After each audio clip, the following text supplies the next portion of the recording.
할렐루야. 우리 좌우에 계시는 분들과 인사하겠습니다. 참 잘 오셨습니다.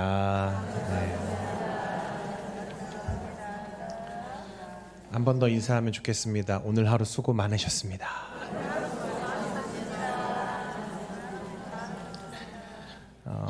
복음은 교회 밖에도 필요하지만 교회 안에도 언제나 필요하다라는 이야기를 우리가 지난 시간에 이미 나누었습니다. 바울은 그리스도의 것으로 성도로 부름받은 자들은 하나님 우리 아버지와 주 예수 그리스도로부터 오는 은혜와 평강을 누린다고 말합니다. 여러분, 그 은혜와 평강을 누리고 계십니까? 왜 이렇게 목소리가 작으십니까?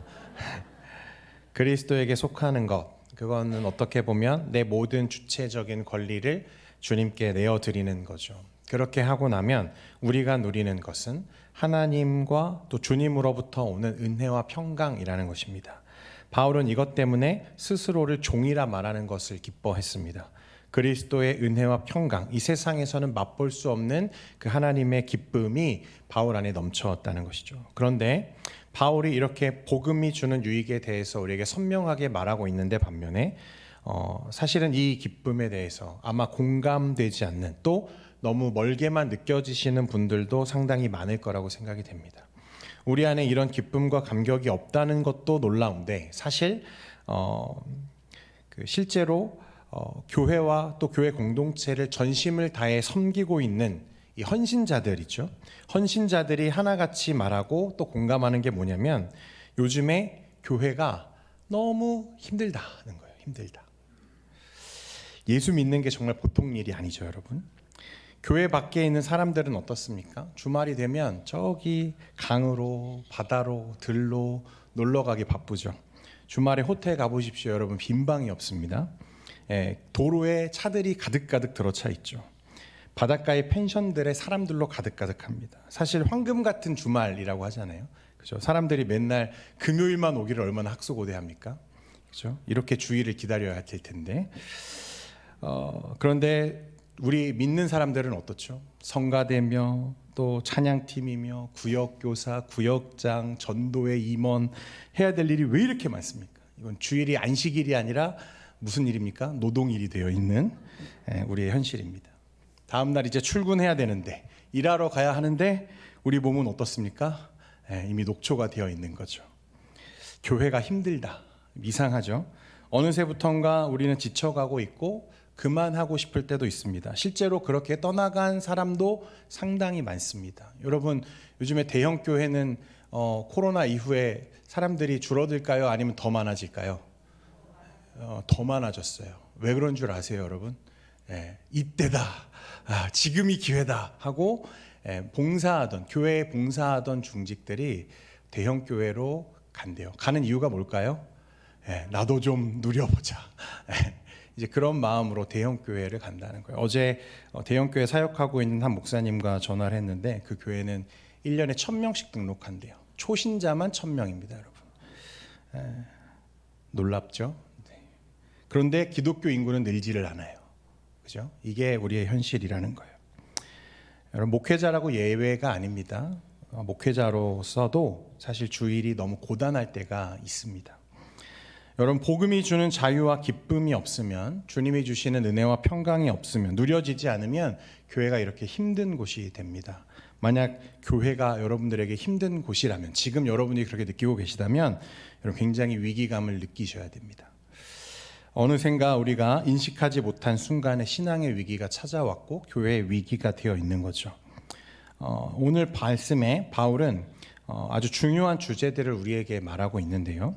10절 말씀에 보니까 어떻게 하든지 이제 하나님의 뜻 안에서 너희에게로 나아갈 좋은 길 얻기를 구하노라 하고 있습니다. 바울은 말씀을 통해서 자신이 로마에 방문하기를 원했고 또 그들과 함께 교류하기 원한다는 사실을 계속해서 이야기하죠. 근데 로마 교회는요, 여러분, 바울이 세운 교회가 아닙니다. 그리고 아직 한 번도 방문해 본 적이 없는 교회예요. 그런데 왜 바울은 간절히 로마 교회와 그 성도들을 만나기를 원하고 또 학수고대하는 걸까? 우리가 읽지는 않았습니다만 말씀해 보면 로마 교회와 성도들은 믿음의 순종으로 잘 알려져 있었던 것 같아요. 소문이 났다는 거죠. 그런 교회라면 더군다나 바울이 세운 교회도 아니고 일면식이 있는 것도 아닌데 구태여갈 이유가 없을 것 같단 말이죠. 이미 잘하고 있으니까요. 그런데 그는 사도이기 때문에 그런 책임감이 있어서 가려고 했는지 잘 모르겠습니다. 그러나 바울은 누차 내가 이 교회에 방문하려고 했고 시도했지만 막혔다는 것을 너희들이 알기를 원한다고 우리에게 말하고 있습니다.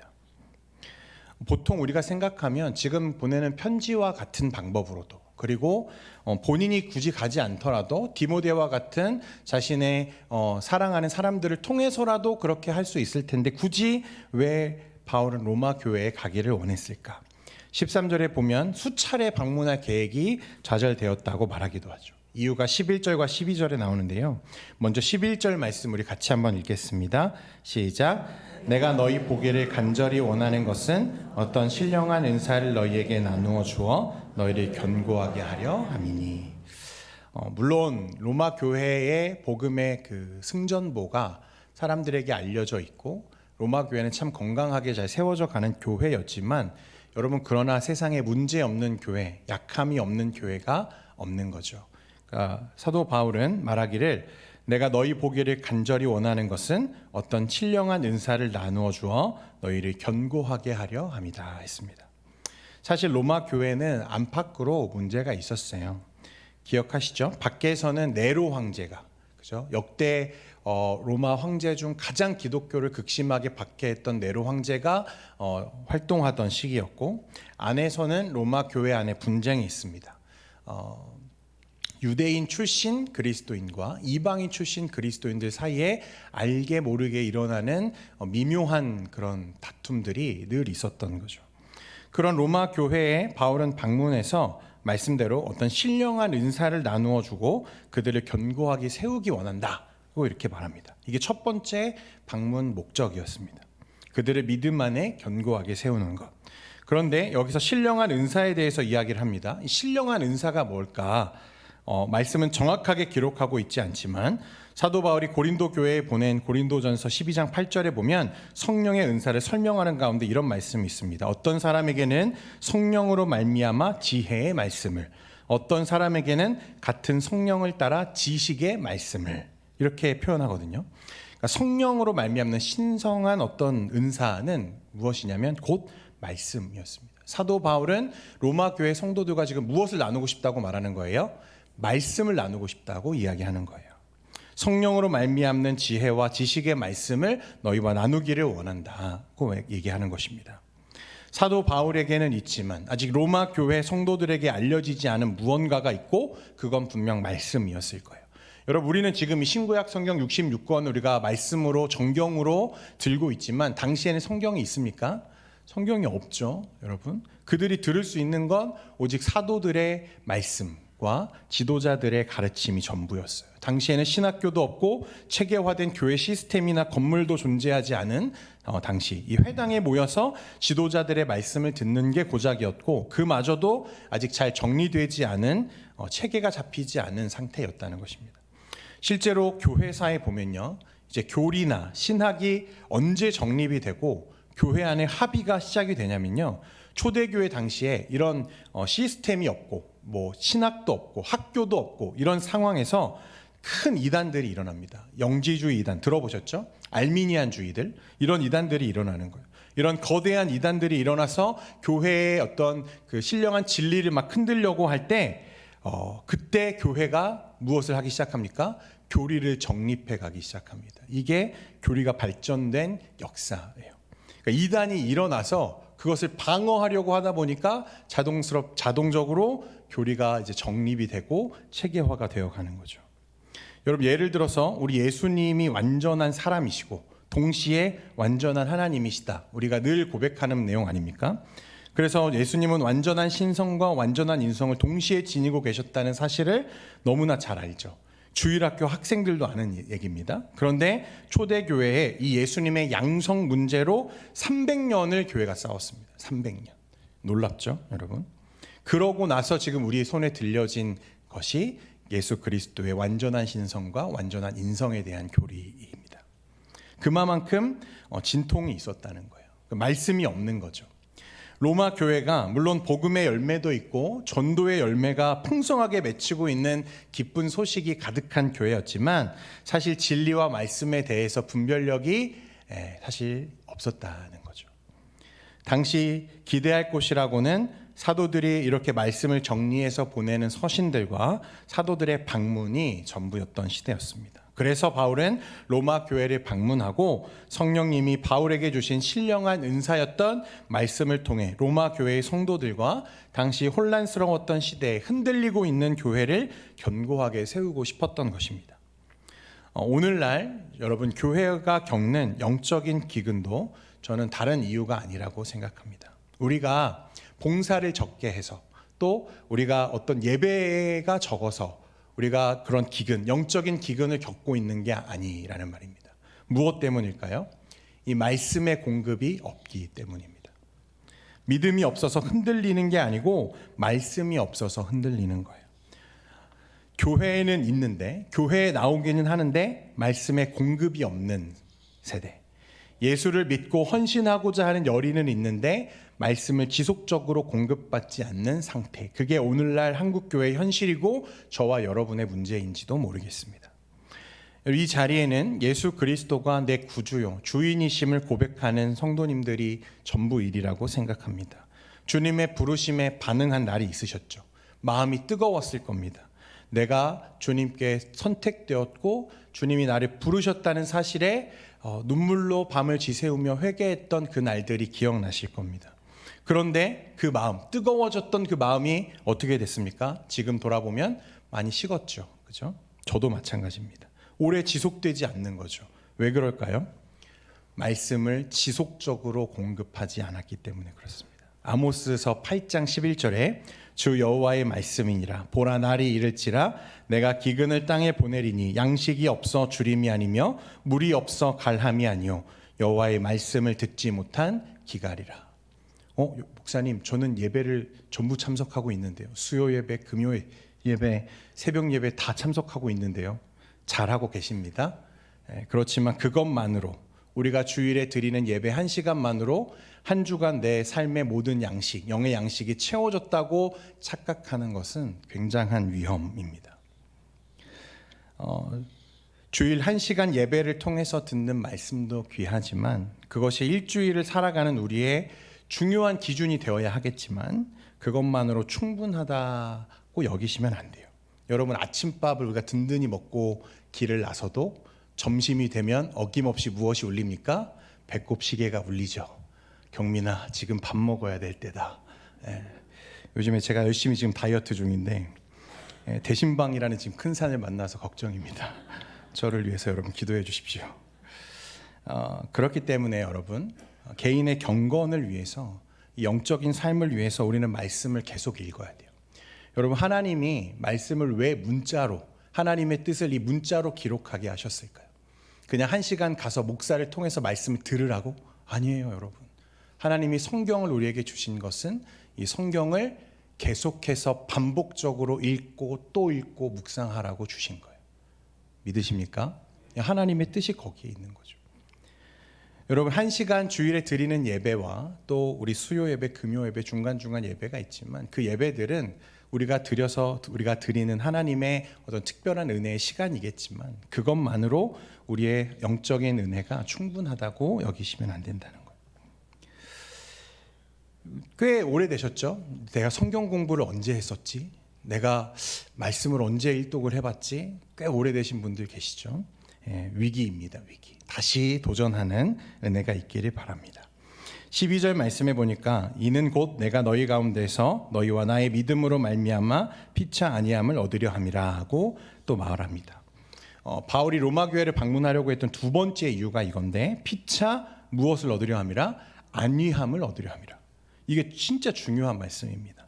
일단은 바울이 로마 교회의 성도들과의 교제를 통해서 유익을 주려고 한 목적도 있지만 스스로 고백하기를 뭐라고 말합니까? 그 믿음의 교제를 통해서 나도 유익을 누리기를 원한다고 말하고 있어요. 여러분 위대한 사도 사도 바울입니다.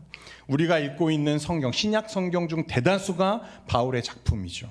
그만큼 하나님을 아는 사람이 없고 그만큼 권위 있는 사람이 없습니다. 그런데 그는 단순히 로마 교인을 격려하기 위해서 내가 가고자 합니다라고 하는 게 아니라 그 자신도 로마 교회를 통해서 내가 격려받을 수 있기를 원한다고 말합니다. 이 말을 바꾸어 말하면 바울도 공동체에서 나누는 믿음과 복음의 교제를 통해서 공급되는 말씀의 은혜가 필요하다고 지금 말하고 있는 거예요.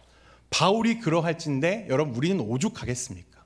바울만큼 영적으로 깨어있는 사람도 그런 공급이 지속적으로 필요하다고 고백하는데 우리들은 얼마나 그게 필요하겠냐는 거예요. 여러분 교회 없이 공동체 없이 신앙생활을 혼자 할 수 있다고 생각하는 사람들이 많은데 그건 착각입니다. 바울은 교회가 우리의 모임이 이 은혜를 경험하는 곳이라고 말씀하고 있죠.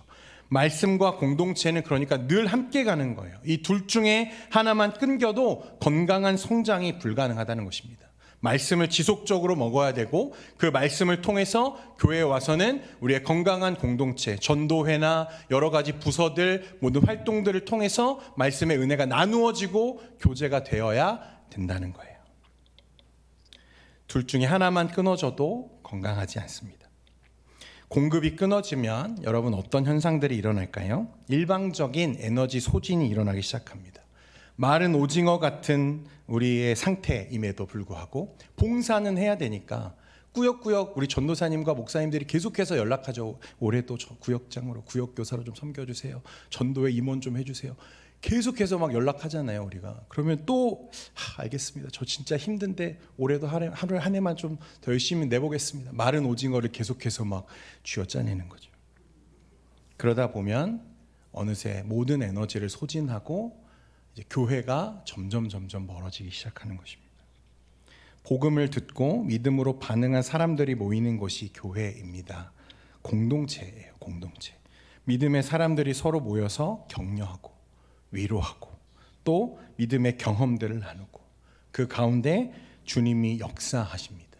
문자로 읽었던 말씀이 실제로 내 삶에서 누려지는 경험들을 공동체에서 우리가 하게 되는 것입니다. 바울은 지금 이 복음이 주는 은혜가 자신에게도 필요하다고 말하고 있습니다.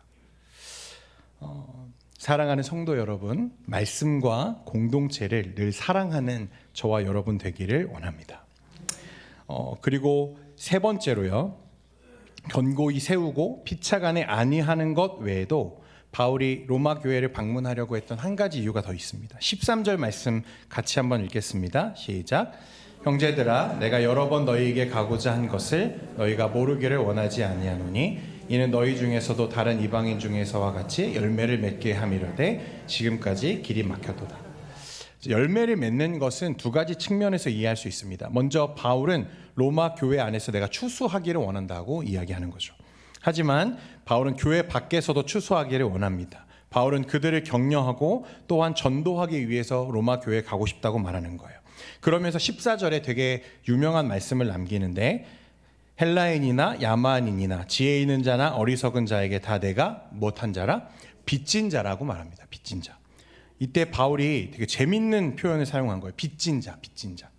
여러분 채무자와 채권자의 관계를 아시죠? 제가 누군가에게 5만 원을 빌렸습니다. 그러면 그 사람에게 제가 5만 원을 되갚아야 할 의무가 생기죠. 이게 채무자와 채권자의 관계잖아요. 그런데 우리는 늘 이렇게 직접적인 관계만을 떠올리기 쉬운데 사실은 누군가가 저에게 우리 양전도사님 계시는데 누군가가 저에게 5만 원을 주면서 양전도사님에게 이것 좀 전달해 주세요 라고 부탁을 하는 경우가 있죠. 그죠? 그러면 제가 직접적으로 양전도사님한테 5만 원을 빌리지 않았어도 무엇할 의무가 생겼습니까? 전달해야 될 의무가 생겼습니다. 이것 또한 성경에서 뭐라고 표현하냐면 채무라고 표현하는 거예요. 빚진 자다. 그러니까 바울은 오늘 자신을 스스로 빚진 자라고 말하죠. 그런데 이 빚진 자는 어떤 빚진 자입니까? 이 말씀을 내가 전해 주어야 될 사람들이 있다는 거예요. 복음을 만나고 여러분 주님을 깊이 경험하고 나면 반드시 우리 안에 일어나야 하는 한 가지 변화가 있는데 그것은 뭐냐면 이 빚진 자의 마음입니다. 빚진 자의 마음. 오늘 이 경우를 염두에 두고 바울이 헬라인이나 야만인이나 교회 안에 있는 자들이나 교회 밖에 있는 자들이나 내가 모두 빚진 자라고 말하는 거예요. 왜냐하면 그가 주님께 무엇을 받았기 때문에? 말씀을 받았기 때문에. 여러분, 제가 여러분들에게 이번 달 안에 쓸 수 있는 영화 티켓을 5장을 다 나눠 드리겠습니다 라고 하면 여러분 이제 고민을 하시겠죠. 무슨 고민하겠습니까? 누구랑 이 영화를 보지? 그죠? 고민 안 하시겠어요? 에이 몰라, 귀찮아. 다 고민할 거예요. 누군가에게 같이 보려고 내가 자녀들이랑 갈까? 아니면 내 남편이랑 가야 되나? 아니면 누구랑 가지? 고민하시겠죠. 그런데 여러분 손에 지금 천국행 티켓이 들려 있다면 여러분 무엇을 고민하시겠습니까? 무엇을 고민하시겠어요? 내가 제일 사랑하는 그 사람들에게 이 소식을 전해야겠다라고 여러분 고민하지 않으시겠습니까?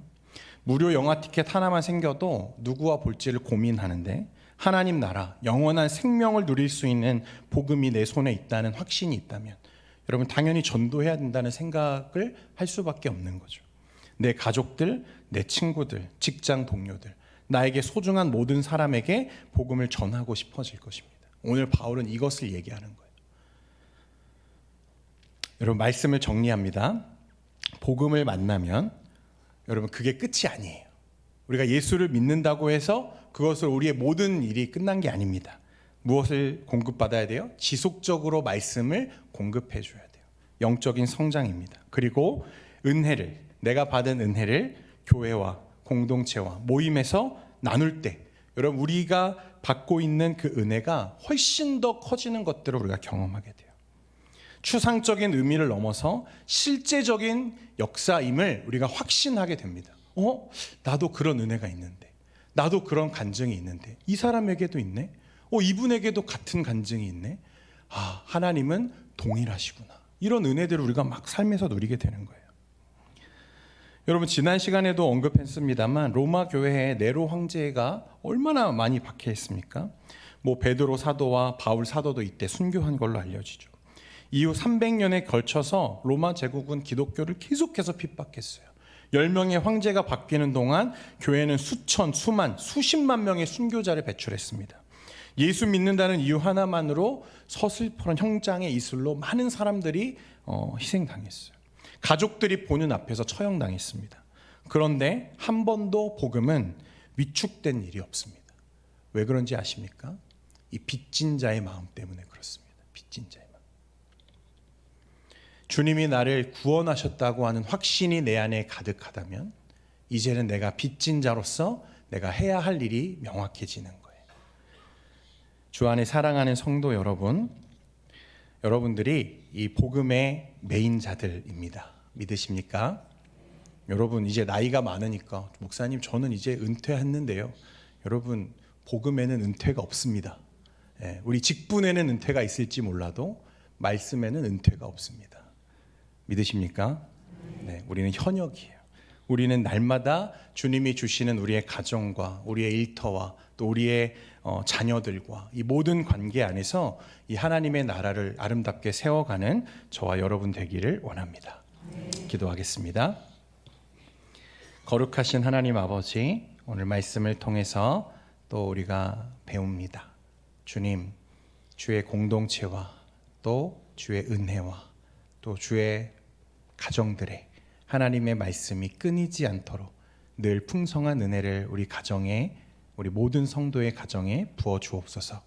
그래서 로마 교회에 보였던 이 사도 바울의 말씀처럼 서로 피차 아니함을 얻으며 격려하며 격려받으며 함께 지어져 가는 교회 공동체 되게 하여 주옵소서.